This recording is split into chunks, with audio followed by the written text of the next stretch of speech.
Hi, I'm Celia. I'm one of the Women's Health Physios at My Physio SA for Her, and today we're going to talk about how to start a pelvic floor training program to improve the strength and control of your pelvic floor muscles. So we've done a video previously on how to make sure you're doing a pelvic floor contraction correctly.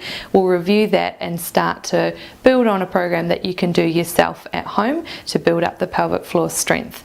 So firstly, a review of where the pelvic floor muscles are.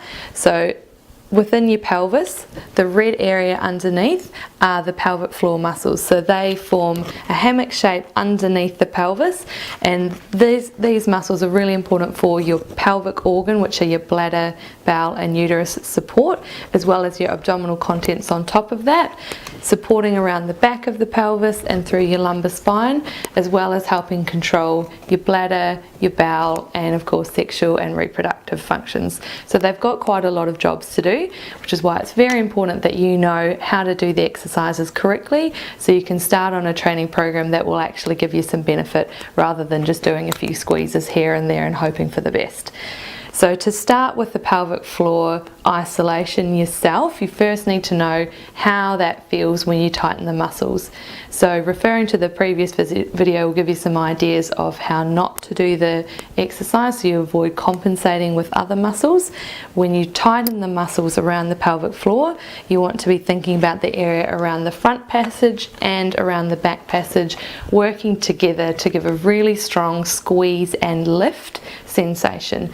Imagine like you're sitting on the toilet and you're trying to hold on to a wee or hold on to wind. You should feel that tighten and then lift up. If you hold that contraction, you want to still be able to breathe. So that's important to make sure that you're not compensating with your abdominal muscles.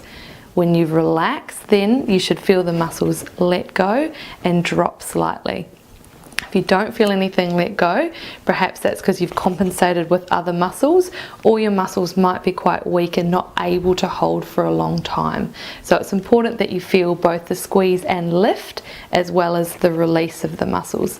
This will give you a good indication of how strong your muscles are and how long they'll be able to hold on for, which is important for the starting point of the program, as everyone will be quite different in their initial strength of the muscles, especially if you've never done these exercises before. So what we'll start with is a 10-second hold, and see if you can hold 10 seconds the whole time. So squeeze the muscles and lift, holding 10, 9, 8, 7, 6, 5, 4, 3, 2, 1, and relax. You should feel the muscles relax at the end. If that was quite easy, we'll then progress on to some longer holds. If you found that a challenge, you may need to do less length of time with the hold. So try a 6-second hold or a 4-second hold, making sure you can feel the release at the end.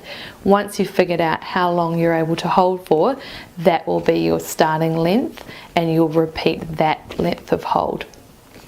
If you found the 10 seconds reasonably easy, let's try again a longer hold. So this time we're going to go for 30 seconds. What I'll ask you to do now is pause the video and count to 30 seconds yourself. Get ready to pause and go. Congratulations, you had 30 seconds. So what we'd hope that you felt with that 30-second hold is you were able to keep breathing and your pelvic floor released at the end. The relaxation is very important so that you don't keep those muscles tense all the time, as that can lead to other problems. What we'd aim for now, you've figured out you can either hold for a long time, 30 seconds, or maybe not so long, maybe only a few seconds. You want to repeat this for up to 10 repetitions to really build on the strength of the muscles. So either 30-second hold or 10-second hold, or a little bit less, whatever you're able to work on, up to 10 repetitions. You'd be then aiming to repeat that once a day.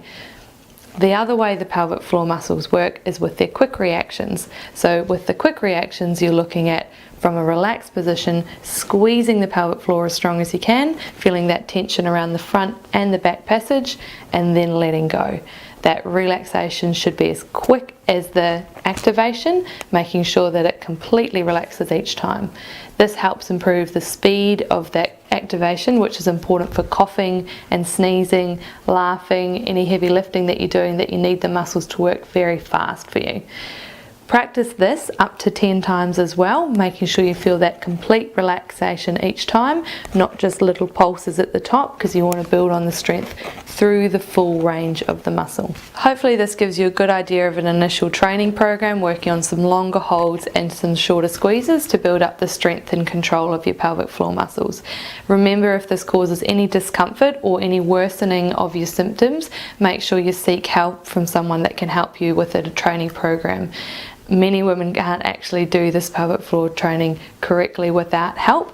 With just a verbal instruction, it doesn't always work. So do come and get help if you need it or you're having any worsening of your symptoms, to make sure you're working on the right exercises for you.